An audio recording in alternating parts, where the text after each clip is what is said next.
तमाम ही छोटे और बड़ों को, तमाम ही देखने व सुनने वालों को अस्सलामु अलैकुम वरहमतुल्लाह।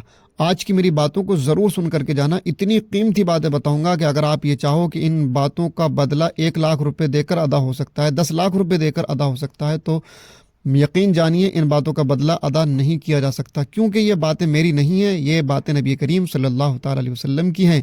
बस बताने वाली मेरी ज़बान है। अगर आपने इन बातों पर अमल कर लिया तो इंशाल्लाह आप ज़िंदगी भर हर हादसे से महफूज रहेंगे, हर परेशानी से महफूज रहेंगे। आप बहुत खुश होंगे कि हदीस पाक में एक ऐसी दुआ है कि अगर आप किसी भी परेशान हाल इंसान को देखो, अगर वो दुआ पढ़ लो तो वो परेशानी आपको नहीं आएगी। मान के चलिए आपने किसी का हाथ कटा हुआ देख लिया, ये भी एक परेशानी है।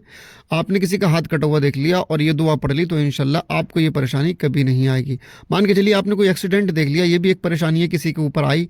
अगर आपने उस वक्त वो परेशानी देख करके अगर ये दुआ पढ़ ली तो इंशाल्लाह आप उस हादसे से महफूज हो जाएंगे। इसके अलावा अगर आपने किसी को बुखार में देखा या किसी ऐसी बीमारी में देखा कि जिसका बहुत ज़्यादा बुरा हाल है और ये दुआ पढ़ लेंगे, यानी कि जिस परेशान हाल इंसान को भी या जिस बीमार इंसान को भी देखकर ये दुआ पढ़ ली जाती है तो वो परेशानी और वो बीमारी इस इंसान को नहीं होती जो ये दुआ पढ़ता है। सुभान अल्लाह, कितनी अच्छी दुआ है। और ये नबी करीम सल्लल्लाहु ताला अलैहि वसल्लम ने हमको सिखलाई है और बताया है कि किसी भी परेशान हाल इंसान को देखो या किसी भी हादसे को देखो तो इस दुआ को पढ़ लिया करो, वो हादसा या वो परेशानी या वो बीमारी आपको नहीं आएगी। बस हाँ, 2-3 बीमारियों का ख्याल रखा जाए। 2-3 बीमारियों में इसको नहीं पढ़ना। अगर किसी को ज़ुकाम हो रहा है या फिर किसी को खारिश हो रही है या फिर किसी को बुखार हो रहा है, इन 3 बीमारियों में इस दुआ को ना पढ़ा जाए। बाकी इसके अलावा जो भी परेशानी चल रही है उन तमाम परेशानियों के लिए इस दुआ को आप पढ़ेंगे तो इंशाल्लाह बहुत ज़्यादा फ़ायदा होगा।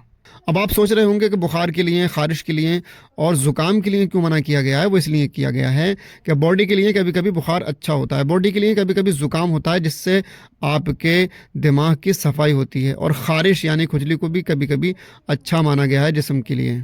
सुनने में तो बड़ा अटपटा सा लगता है कि ये है तो तीनों बीमारी, बुखार और ज़ुकाम और खुजली भी, ये ऐसी बीमारी है कि इंसान नहीं चाहता ये हो, लेकिन इसमें कुछ ना कुछ हिकमतें हैं अल्लाह की तरफ से।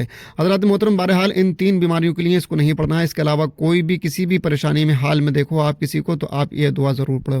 तो दोस्तों, दुआ कौन सी है यही बताने वाला हूँ, लेकिन उससे पहले मेरी आपसे गुजारिश है कि अगर आप चैनल पर पहली बार आए हैं तो ज़रूर चैनल को सब्सक्राइब करें और इस ख़ास अच्छी वीडियो को ज़्यादा से ज़्यादा लोगों में भी शेयर करें ताकि ये हदीस और ये दुआ तमाम लोगों तक पहुंच जाए और हमारे ज़रिए से, आपके ज़रिए से और लोग भी इसको फ़ायदा उठाएं और इस रमज़ानुल मुबारक के महीने में आपको भी फ़ायदा हो और हमें भी सवाब मिले। सुभान अल्लाह। तो चलिए दोस्तों, बताता हूँ आपको कौन सी दुआ पढ़नी है। दुआ यह है जो आपकी स्क्रीन पर लिखी हुई नज़र आ रही है, मैं पढ़ के भी बताता हूँ। अल्हम्दुलिल्लाहिल्लज़ी आफ़ानी मिम्मा इब्तलाका बिही व फ़द्दलनी अला कसीरिम मिम्मन ख़लक़ तफ़दीला।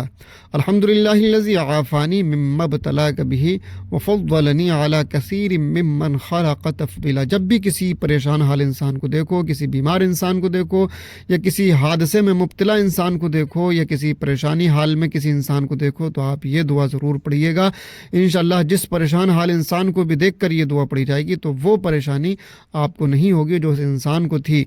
पढ़ने वाले को अल्लाह तबारक व तआला उस परेशानी से, उस हादसे से और उस बीमारी से इंशाअल्लाह महफूज रहेगा जिसको देखकर ये दुआ पढ़ी जाएगी। तो चलिए दोस्तों, मुझे उम्मीद है कि ये वीडियो आपको ज़रूर पसंद आया होगा। अगर पसंद आया हो तो ज़रूर चैनल को सब्सक्राइब करें, उस वीडियो को ज़्यादा से ज़्यादा लोगों में शेयर ज़रूर कर दें।